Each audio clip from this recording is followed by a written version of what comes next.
All right, how's everybody doing? Hotep, hey, this is Michael Imhotep, founder of the African History Network, host of the African History Network show, a talk show host, researcher, lecturer, and writer. I'm here with Queen Taese, who's the founder and CEO of the Liberated Minds Black Homeschool and Education Institute. And it's that time of the year for the 8th annual Liberated Minds Black Homeschool and Education Expo. So how you doing tonight, Queen Taese? I'm doing great. Glad to be back on the African History Network. Absolutely. Absolutely. All right. Look, everybody share this broadcast on your Facebook page. Invite your friends to tune in also. And we're broadcasting on our Facebook fan page, The African History Network, The African History Network, and on our YouTube channel, Michael Imhotep, IMHOTEP also. Okay. So let everybody know about this and post this on Twitter as well. All right. Well, Queen Taese, the 8th annual Liberated Minds Black Homeschool and Education Expo is coming up Friday, July 19th through Sunday, July 21st. Yeah. And we hear more about African-American parents homeschooling their children. There was, over the past few years. Well, first of all, hold on. First of all, last year at the Expo, I know NBC News was there and they did a story. Absolutely. Yeah. They did a story about the Expo, and the name of that, actually, that story was published September 10th, 2018. The name of that story is African Americans and Homeschooling, a Way of Freedom. African Americans and Homeschooling, a Way of Freedom. And we'll post a link to that actual video that you can watch. And they covered the Expo last year. They did. Yeah. And then I know the Atlantic.com is just one of the publications over the past few years that have had articles dealing with the increase in African-American parents homeschooling their children. There was one in particular from February 17th, 2015, entitled The Rise of Homeschooling Among Black Families, The Rise of Homeschooling Among Black Families. Yeah. And just very briefly, in that article, it said African-American parents are increasingly taking their kids' education into their own hands, and in many cases, is to protect them from institutional racism and stereotyping. So you have been involved in homes. Well, number one, this is the 8th year of the Liberated Minds Black Homeschool and Education Expo. And I know you've been involved in homeschooling. It's about 20 years now. You've been involved in about 23 years, I think. 23 years. Yeah, okay. Something along those lines.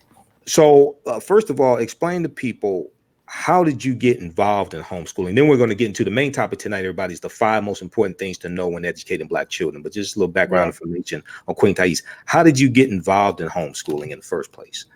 Well, just being committed to wanting a certain type of education, for my children. I think initially I didn't know anything about homeschooling. It just really came through research.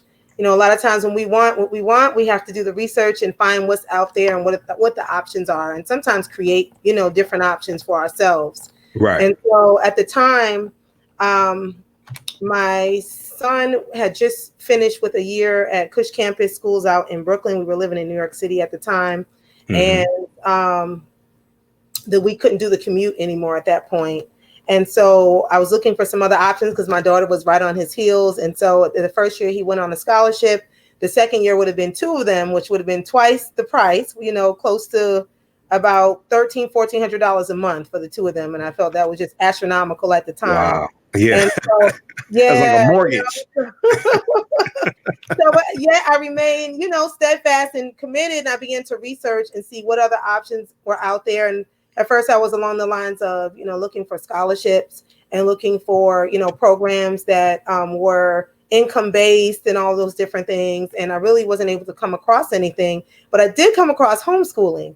And so I began to research, what is this all about? Because I always thought it was something for people who were, in the movies and traveling on the road because of their career, they're not realizing this is something that anybody could do.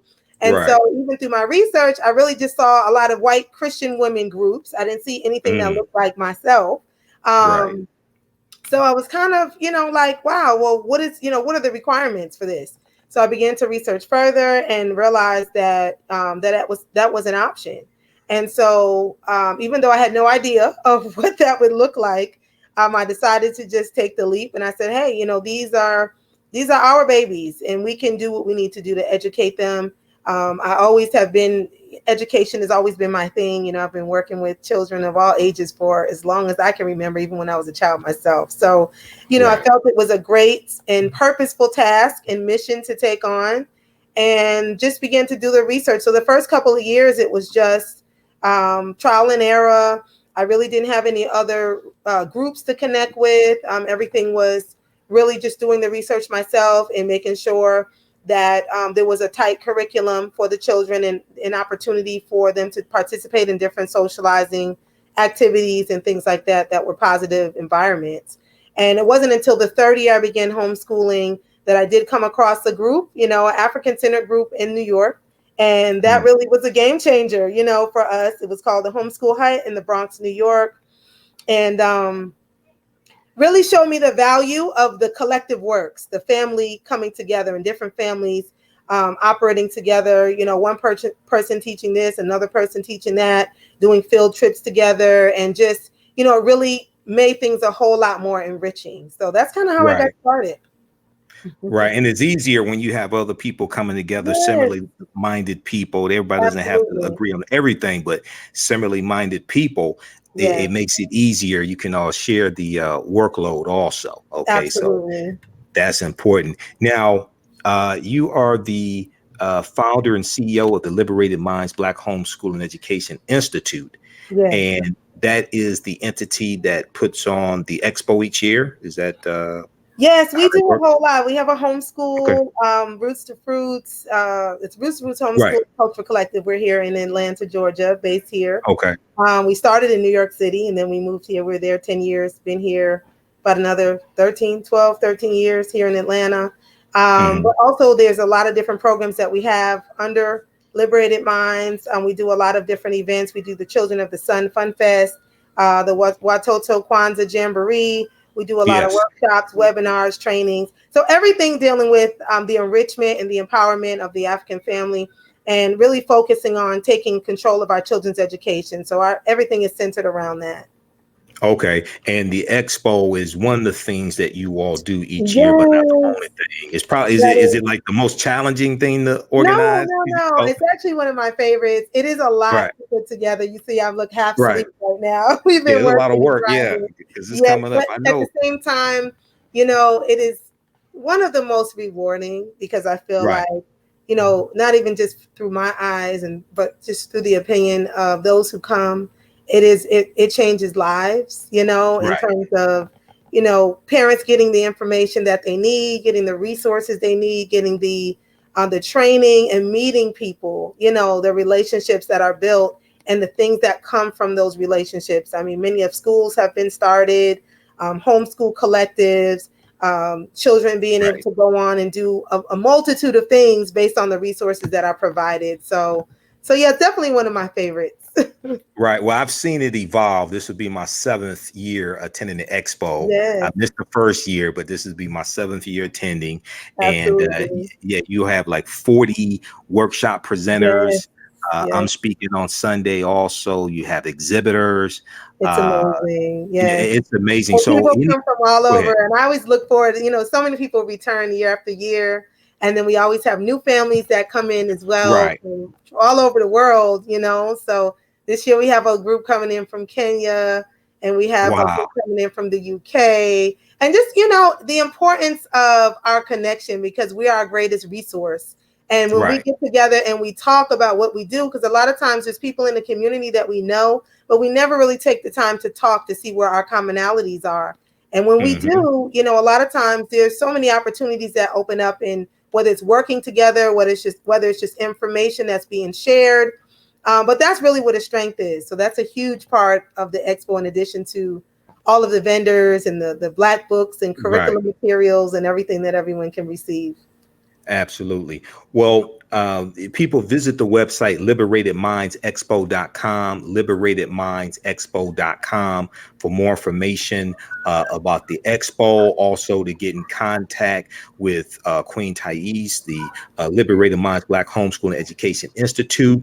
You can also get in contact with some of the workshop presenters, things like that, through Yes, the yes. website liberatedmindsexpo.com. It's a very, very powerful website.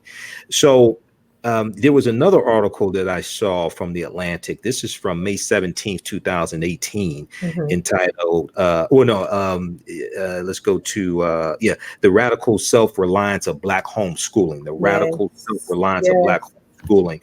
I remember Some that Black article. parents, some Black parents see teaching their own children as a way of protecting them from the racial disparities of the American education system. All Hmm. right. So, from your experience, what have been some of the reasons why more African American parents are choosing to homeschool their children? Well, lately in the news, it has had a lot to do with the safety and well-being, Mhm. from all the things that are happening in the schools, from the shootings to Right. um, uh, Bullying. the bullying, the abuse. Children, teachers sleeping with children, and just all kind of crazy stuff Right. going on. Right. I didn't So even think about that one. yeah, I Right. mean it's I was intense. thinking about the bullying and the Yeah, school shootings. Yeah. it's I didn't even intense. think It's about the other very one. Right. intense. Yeah. So and then ultimately I think we're really waking up and realizing that you know our success really has to come from a cultural foundation. And when we're talking about our story, and Right. some people say history, I say it's our story. When we're talking about our story, we want to make sure that we're getting the truth, because the truth is what's going to give us our foundation to empower ourselves and our community. And so with Right. that disparity of what's being taught and the truth itself, it really leaves our children feeling a level of despair, of inadequacy, and a very low level of achievement as well. So I think, people are just realizing that it wasn't created to empower us. Right. Absolutely. All right. So, we want to talk about the five most important things to know when educating Black children. The five most important things to know when educating Black children. All right. Now, is this homeschooling or just any type of education? Traditional school, charter, homeschool? Well, I like to first just say I want to dispel the whole word of homeschooling itself. Oh, And sure. a lot of people feel like it just means you quit your job and you stay home Right. with your You children stay with and the you just child sit at the 8 hours a table with day. them Yeah. all day. Which Looking for at the some child 8 hours parents, a even day. for myself, would be horrible, sitting there all day Right. at the table with your Right. child. So it is nothing. It doesn't have to be that. There's so Okay. many wonderful and amazing liberating opportunities in this piece here. It's called homeschooling. Some people say unschooling. Everyone has their terminology, but for us here at Liberated Minds, it simply just means taking control of your children's education, and everyone has to start where they are. So Right. the goal is not to isolate anyone if your child is still in public school, or to be cliquish, like we're the homeschoolers and you guys are over there, but it's just to get everyone to initiate the daily, weekly, process of taking time to transmit that culture and transmit the information that is needed, and that stems from the things that you feel is important for them to know. And I always Right. feel like the family structure should set that tone and not just allow someone else to decide what the curriculum is for the year. They're deciding what the curriculum, what they feel is important, and what your child should know based upon what their goals are. And it's the Okay. same thing with us. So regardless of where we're all at, because everyone's at different stages on this journey. We're Sure. all, we all have something to share on that leg of the journey. So just really starting where you are. And so I don't want people to get, when you hear homeschooling, to feel intimidated. But the goal is to completely be in control and to ideally have everything that our children need and deserve, that's their birthright, to reach their ultimate greatness. Okay, excellent, excellent. And we have Malcolm and Gigi watching on Facebook. Just a few of the people watching on Facebook. I gotta flip back over to catch some of these people who I missed, and then let's see on YouTube. We have Peaches and Alkebalan. Naima, just a few of the people watching on YouTube also. All right, so the 5 most important things to know when educating Black children. And guys, in a minute, I'll let you all know about the online course that I'm teaching on Wednesday nights, 8 p.m. Eastern Standard Time also. What's number 1, the 5 most important things to know when educating Black children? I think number 1 would be the mission statement, which really kind of falls right in line with what I was just saying. Okay. You have to have a plan, regardless of if, like I said, your child is at home learning, if they're in a independent institution, if they're in private school, what is an extension of your family's values and what you feel is important for them to know. So I think that mission statement first has to start as a family mission statement. And I love this. Walimu Baruti, Baba and Walimu, who I love dearly. Yes. He'll be there. About that all. He will be there. Yes. He speaks about this all the time. And I think it's so critical. Another sister friend of mine coined it as a legacy statement. And I'm like, wow, it really is about, everything starts with creating a plan and a roadmap. And once you create that, then now you have something to follow and you're not just floating in the breeze, but you have a direction. Yes, things will change sometimes on that direction. Just like if you're taking a trip somewhere, you might deviate and go to the left and maybe there's a shorter route. Sometimes you take a longer route. Sometimes there's things in the path and you have to figure things out. But at least you have that plan as your roadmap. And that should include everything of morals, values, tradition, culture, as well as academics. So looking at everything from a holistic standpoint. So spirituality, their divine purpose and the things that they have come here to do. So that's a whole nother piece I'll get into a little further along. But the mission statement, I would say, would be number 1. Okay. So mission statement, regardless of whether it's a homeschool child, traditional school, what have you, first you need to have a mission statement for the family, and secondly, a mission statement for the education of that child or children. Okay.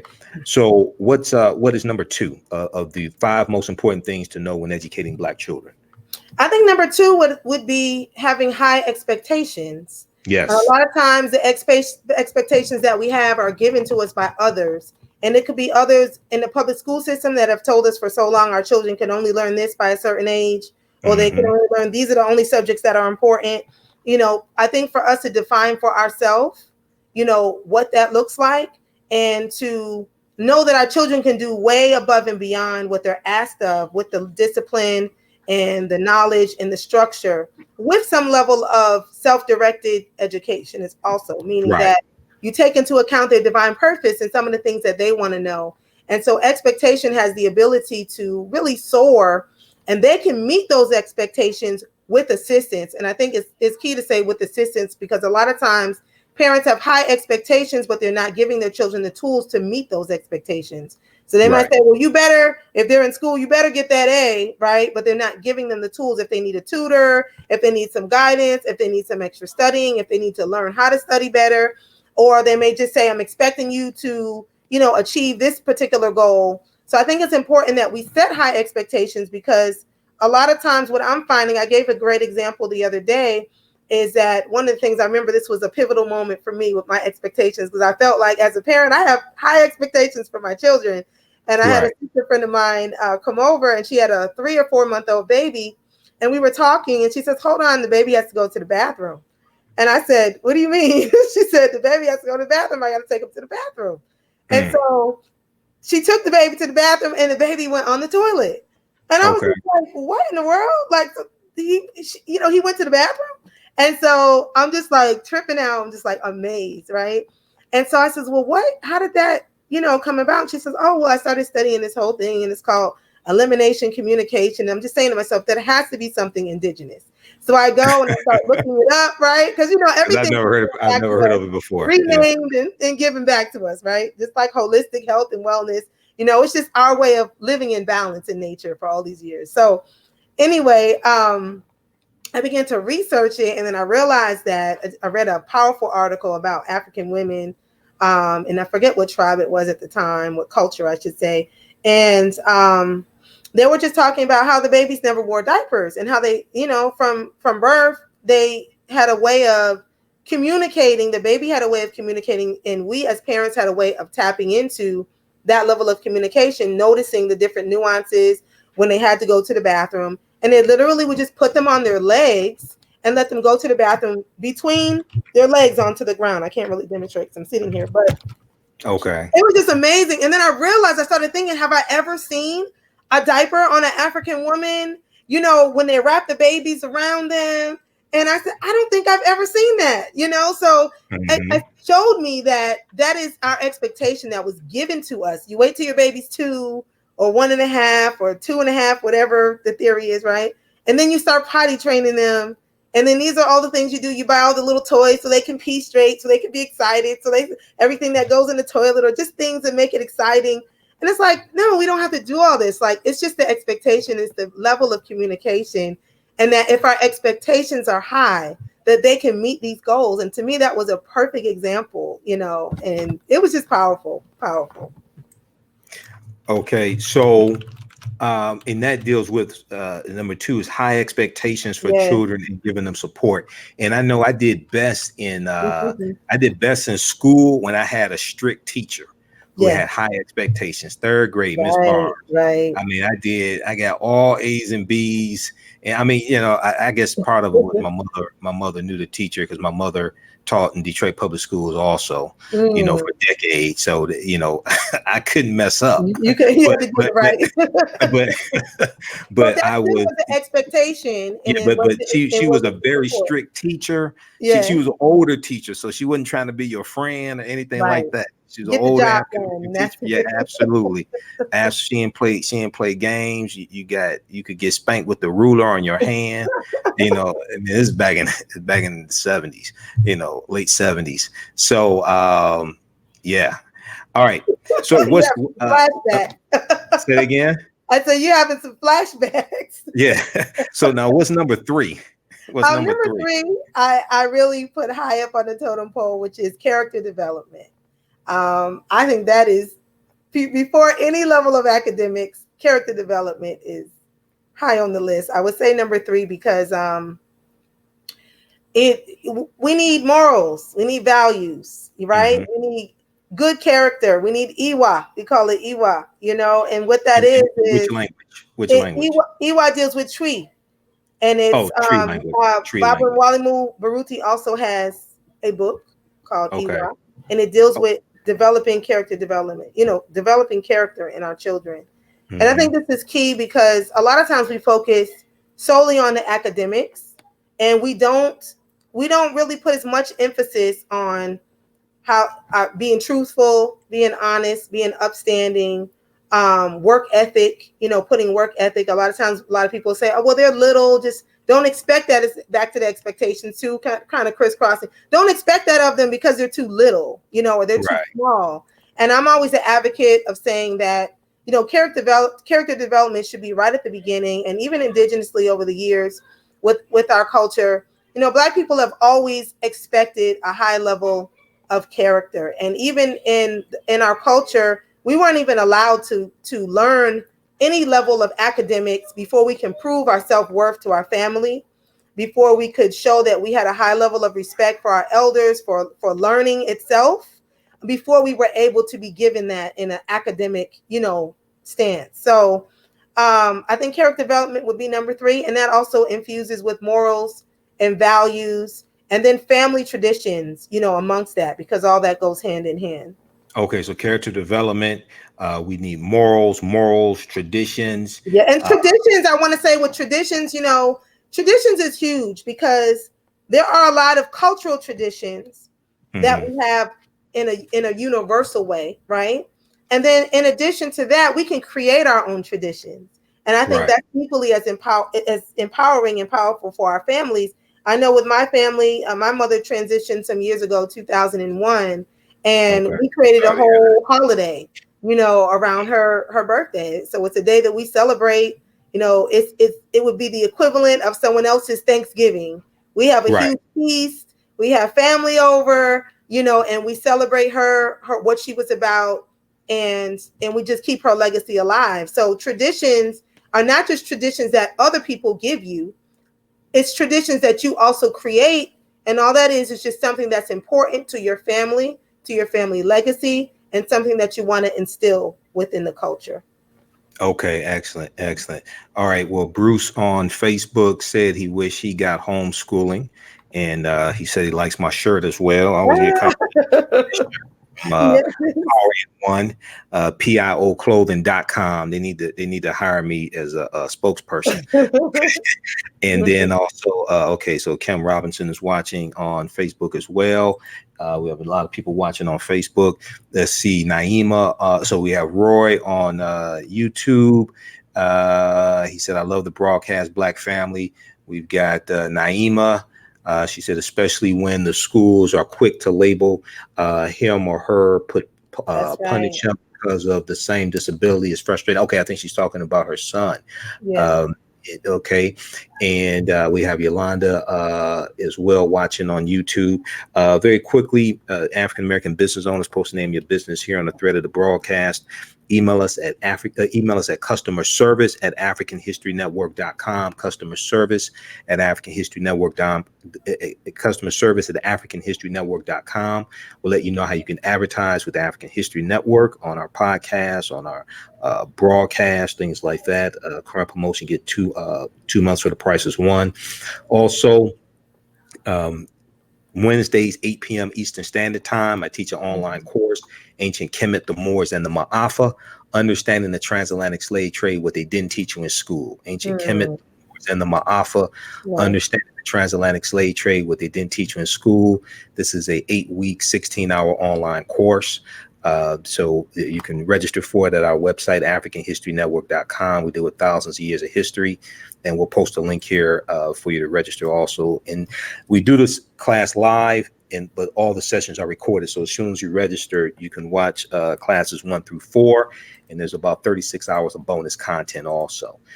All right, Queen Taese. So number 1, we have a mission statement. 2, high expectations for children and support. 3, character development, dealing with morals and Iwa and cultural traditions. So what's the number 4 element of the most important things to know when educating Black children? I think number 4 would be to research. Yes, and you know about that, right? Yeah. Research everything. A lot of times we pass on to our children things that we've been taught, and we don't research the origins of where it comes from.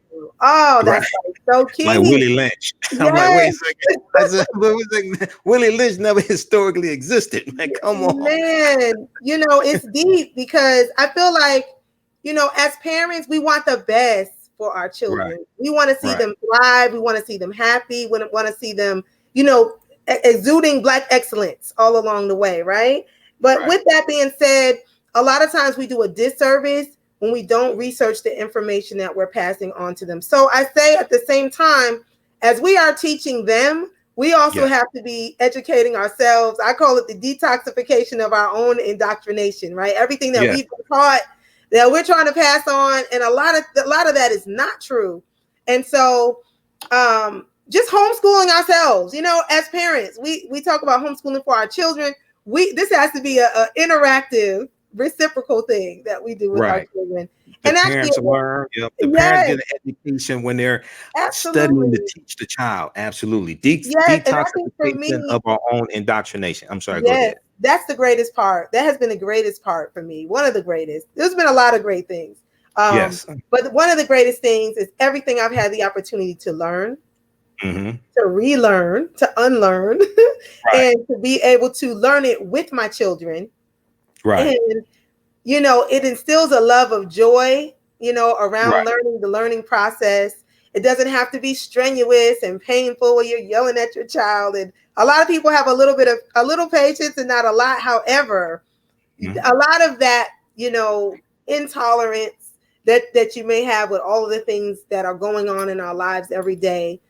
Sometimes the massage is just sitting with your child and just learning with them and asking, what do you want to look up? Sometimes we'll do that before we go to bed. It's like, what do you want to look about? What do you want to research? And so we begin to research, and you look at your sources, what are the sources? Where's the information coming from?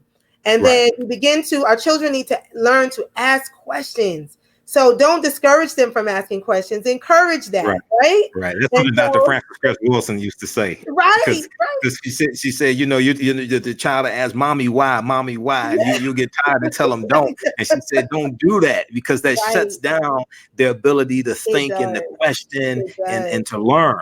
Yeah. And it's okay to Go say you don't know. We can look it up together. Right. Let's study that together. And you may not be able to do it at that moment. Put it on the list. I have my little cell phone, and I'll jot it down in my cell phone. Say, okay, we'll come back to that. You know, Right. And we do the research, and it shows them that the ability to grow and change is beautiful. You know, it shows them the process. It makes them feel good, and then you can have some dialogue about it. And the more knowledgeable they become about things, the more they love to share with others, you know, and the more they share with others, the more they get that praise back, like, wow, I didn't know you knew all that. And, you know, all of it helps to build their self-esteem, and it creates a fun atmosphere around learning, you know. So I think research is key. There's so many things that we're taught that's really just based on theory, you know. So, well, first of all, let me ask you this. What are some of your favorite sources to go to do research?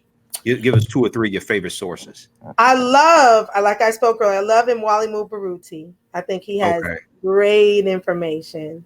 So, I know I've interviewed him before. So, is it a website that you go to, or is it his books? His books.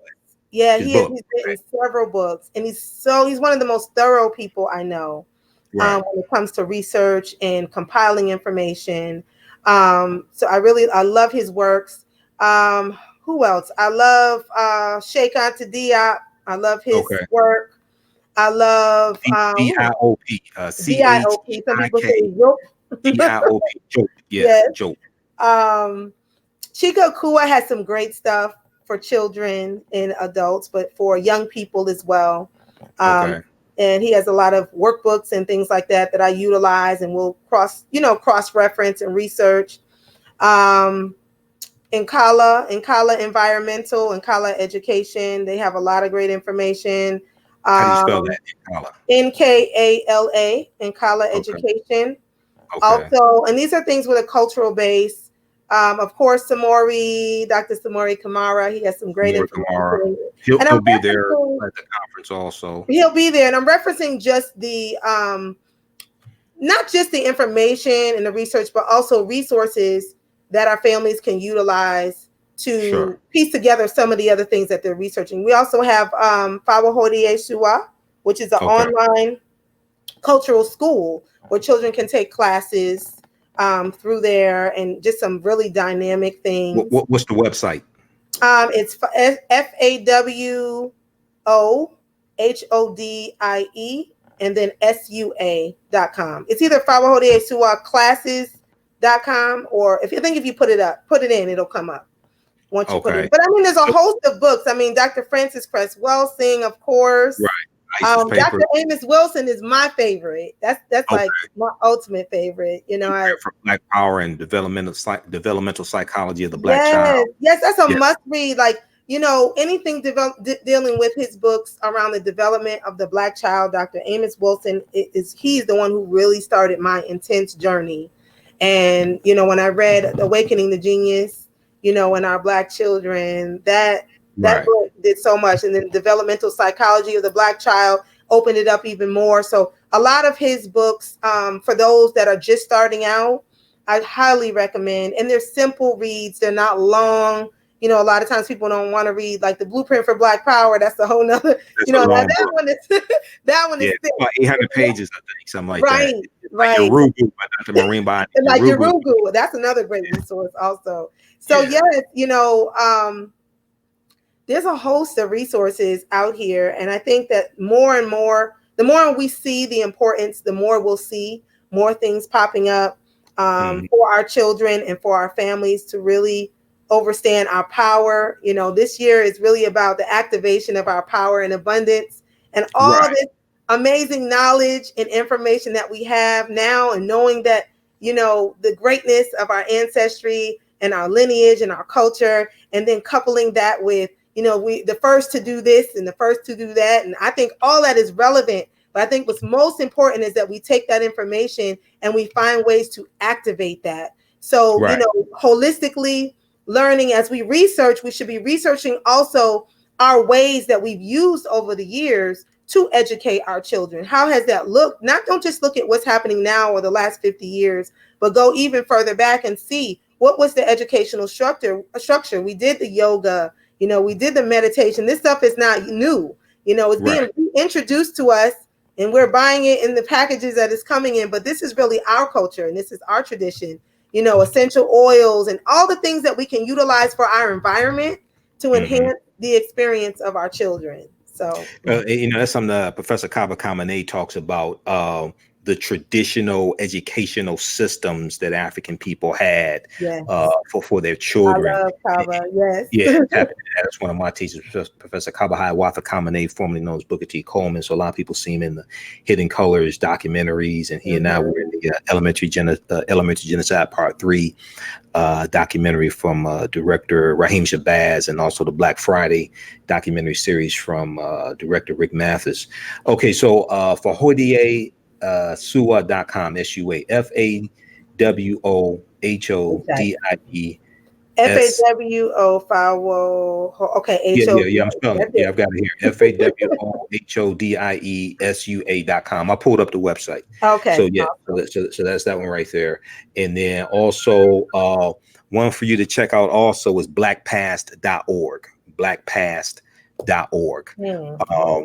That's one that I use to do research. They have about 13,000 pages of articles that they've written dealing with the African American history first, and then some African history also. But blackpast.org is really, and I think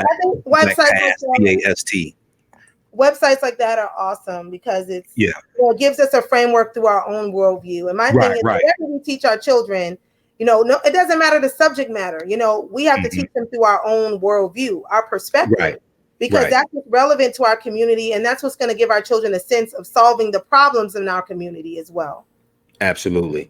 And this year's theme for the 8th annual Liberated Minds Black Homeschooling Education Expo is the activation of power and abundance. I'm Michael Imhotep, founder of the African History Network, host of the African History Network show. We're speaking with Queen Taese, who's the founder and CEO of the Liberated Minds Black Homeschooling Education Institute. And they put on the Black Homeschooling Education Expo, which is taking place Friday, July 19th through Sunday, July 21st in Atlanta. All right, so we're talking about the 5 most important things to know when educating Black children. So what's number 5, Queen Taese? Number 5 is to be relentless. To be relentless. Relentless. Yes, our children and our babies are our greatest investment. And, don't be discouraged. Things will happen. I always say obstacles are obsolete because we don't have to, as long as we have the resources to move through, and we know that sometimes our resources become information. Sometimes it's people who we know. Sometimes it's monetary. Sometimes there's many types of resources. But knowing that our children are worth everything that we have to put on the line, and allow them to have an awesome present day, not just future, but they have to have an awesome present day right now in order to have an awesome future. Because we always say it's about the future. Let's plan for the future. But the future is every day. It's being created every day. So what that future looks like is based on each and everything they experience each and every day of their life. So just not allowing the school system, if your child is in school, fight for what you're supposed to get. And if you want to take them out of school, which I always suggest, I'm not crazy about the public school system at all. However, wherever you are, give your all, look for the resources, know that you have the ability to teach them, to educate them. They came through you, that was your gift, and they came through you for a reason. Parenting is a reciprocal relationship. So they've come to give us things too, to teach us things, just like we're coming to teach them, but also to pull out what's inside of them, their divine purpose and who they are, and complement that. So know that as we are working with them to come into the fullness of their potential and of their greatness, they also are working with us, and the experience that we're having with them is to encourage us to grow also. So let's put in our all, and let's, that's really what we do at Liberated Minds. We support that process. And for families who are looking we do consultations, we do trainings, we do one-on-ones. We want our parents to feel confident in what they're doing, A lot of times, you know, we don't move, we don't activate, right? Because we don't feel confident enough. We don't feel like we can do it. You may feel like, well, I didn't do good in school, so how am I going to, you know, facilitate Exactly. my child's education? And it's okay, Exactly. but that's why we have the village. It's just you have to know, you know, that you have to know what you need. And so if you know that you need others for this support, don't seek the support of those who are not on your same journey. A lot of times, Okay. you know, I have people who come and say, well, my family disown me. Everybody thinks I'm crazy because you know, I'm taking control of my child's education. And that's okay, but you don't deal with them. You deal with those who see your vision, who see your Right. mission, who see your purpose, that are going to encourage you on that journey. So sometimes we have to create a new family. Not saying you leaving everyone else behind, but you have to create a family of like minds, a family of sisters and brothers that are walking that walk, so you can support each other on that process. Okay, excellent, excellent. And once again, people visit liberatedmindsexpo.com, Yes. liberatedmindsexpo.com for more And even information. if I do want to say, if they're not able to Go ahead. come to the conference, Mhm. it's okay, because you know, people coming from all over. However, there's many a times people say, I've wanted to come for 5 years and I'm just getting here. So if you're not Right. able to come, we will be bringing a lot of trainings and gatherings. We're traveling a lot now. We're doing a lot of speaking engagements, as well as we've had the Liberated Minds Resource Conference, which is not the same as the Expo, but it is a lot of resources and training that we bring from city to city. So if you're Okay. interested in, you know, having us bring our resources to your city, whatever that might look like, just make sure you sign up on the email list on the website. Just sign up right there. You'll get information. We have our membership that we're launching this year at the Expo, which we've been trying to launch for a few years now. But Okay. that is finally coming into fruition, and that will allow us to. A lot of parents that come, they want to feel that level of support and confidence and competence in the midst of the day to day. So they feel great at the Expo. They get the resources, they get information, but then they go home, and after a few weeks, it fades a little, and they're like, okay, well, what do I need to do in this situation? So it's our goal to provide those resources on a day-to-day basis, so that we become the everyday go-to source that people need. And we ask, you know, send us your concerns, send us the things that you need more information and support around. And we also have an app that just came out, Liberated Minds Educate, our own app on Google. We don't have the iPhone version yet, which will be coming out in a few weeks, where you can go on and it's a directory. So you can download what's in your state, what's in your city, from homeschool groups, programs, enrichment programs, tutoring, just a host of information. Wow. And you can put in your radius where you are, see what's closest to you. And also for those schools that are out there, you can have your school, your program, or the services that you have to offer for the development of our children put on there also. And that's all on the Liberated Minds Institute site. What's the name of the app again? It's called the Liberated Minds Educate Our Own Directory. Okay. And And then you can, and they can sign up their that's on program. Google or Android? That's for Android. The Oh, that's Google. for Android. Yes. Okay. And the iPhone will be out in a couple of The weeks. We iPhone, were yeah. deciding whether to Android. withhold it until the iPhone came out. But a lot of people said, we need the resources now. Can you just put what you have out, and then we're building on that. So Right. liberatedmindsinstitute.com is where they could register their school for that as well. Okay. Mhm. And then also people looking for resources at our website, AfricanHistoryNetwork.com. All of Yes. my DVD lectures are there. I have about 40 of my DVD lectures there. We have other resources there also, and also articles I've written as well, AfricanHistoryNetwork.com. And all my presentations, I give you numerous resources to research what I'm talking about also. Okay. AfricanHistoryNetwork.com. And All you'll right. have a lot of your stuff at the Expo as well this year, right? For the Economic Oh Summit. yeah, yeah. I have my DVD, People I have my always look for DVDs you there, every all that year. stuff. Yeah, I have all my. I have some Great new presentations information. also. Absolutely. All right, and very quickly, we have a couple minutes here left. Tell people maybe one or two of the myths that you found out were not true in doing research teaching your children. You talked about the detoxification of our own indoctrination. What are some of the myths? What are some of the things you found out were not true? Well, one of the things that I found out is, you know, that age has nothing to do with anything. That we have to Okay. teach our children by stage and not Right. age. And that's why we see now, you know, they make it like this big phenomenon, which I think it is great, that a lot of our children are able to, some of them are achieving things at very young ages. And then and really all of our children are capable of that. That really boils down to the level of expectations and resources once again.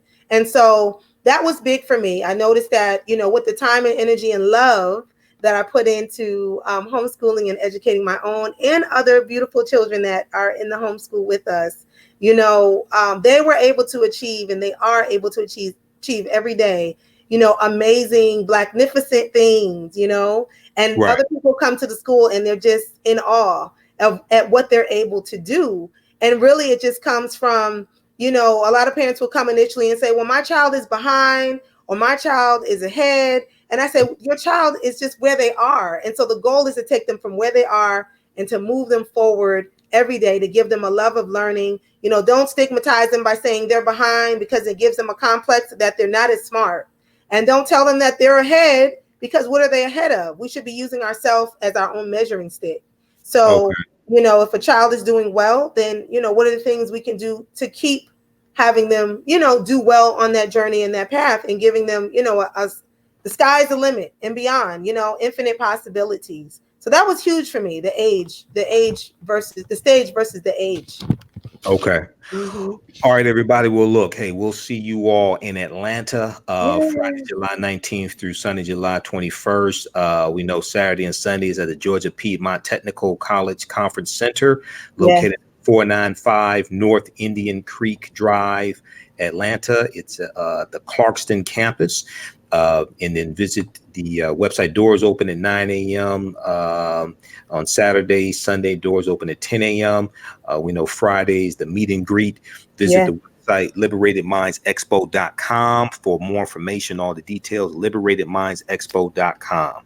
All right, Queen Taese. Well, look, thanks for coming on tonight, informing everybody. Thank you for having me again. No problem. More people are looking at homeschooling, but also their children may still go to a traditional school, but they may augment it with homeschooling and weekends, things like that. So that's important. All right, sister. Well, look, you take care. Have a good night. Okay. All right, you too. Thank you. All right, peace. All right, everybody. Hey, once again, this is Michael Imhotep, founder of the African History Network, host of the African History Network show. Be sure to register for the online course that I teach on Wednesdays, Ancient Kemet, the Moors, and the Maafa, Understanding the Transatlantic Slave Trade, what they didn't teach you in school. This is an 8-week, 16-hour online course that I teach on Wednesdays. You can watch from around the world. We do the class live at our online school. All the sessions are recorded. So as soon as you register, you can go back and watch classes 1 through 4. Also, there are about 36 hours of bonus content. Okay. The last time I taught this class live was September 2017. There's been a lot of new research, a lot of new archaeological discoveries that have come out since then. And we, when we discuss the transatlantic slave trade, we have to first understand that African people are the original people of North, Central, South America and have been in the land we call the United States of America at least 51,700 years. We can't start studying our history in slavery. Even when we study the transatlantic slave trade, which is important to study, we can't start in 1619 or even in the 1440s when the Portuguese get involved. We have to understand the history chronologically and deal with the 800-year occupation of Europe by the Africans known as the Moors, who entered into the Iberian Peninsula in 711 AD, which is today known as Spain and Portugal. Okay, so we try to deal with things chronologically as much as possible. We'll continue dealing with some of the history of the Moors and the decline of and how the Moors lost power in Spain. And this is going to lead to the transatlantic slave trade taking place. All right, so you can register at our website, AfricanHistoryNetwork.com, or the link that I'm posting here. The course is $80. It's regularly $130. There's a lot of bonus content for you. All the sessions are recorded after we do the live class. Watch at your own pace, watch over and over again, watch from around the world. We deal with numerous sources. Raheem Shabazz, we just talked about you, man. Raheem Shabazz, director of Elementary Genocide series. Okay, he has me in issue the third installment, Elementary Genocide Part 3. He's a director, a film director, documentarian out of Atlanta. So I'll be back in Atlanta July 19th through the 21st, Raheem. So if people register for this course, also this is something that you can use to teach your children as well. Don't use a lot of profanity, very little profanity, if any. It's not vulgar, things like that also. Okay. Then another resource for you to check out, and this is one of the resources we use in the course. This was not available the last time I taught the course. Teaching Hard History American Slavery, Teaching Hard History American Slavery from the Southern Poverty Law Center. All right. Go to splcenter.org, splcenter.org, and download that, Teaching Hard History American Slavery. It's a 56-page study that was done, and it documents how the history of slavery is being incorrectly taught in schools all across the country, and how to better how to more correctly teach the history of slavery. And it was a panel of historians that put this together. And Dr. Hassan Kwame Jeffries, who's one of the nephews of Dr. Leonard Jeffries, he was on this advisory board. Okay.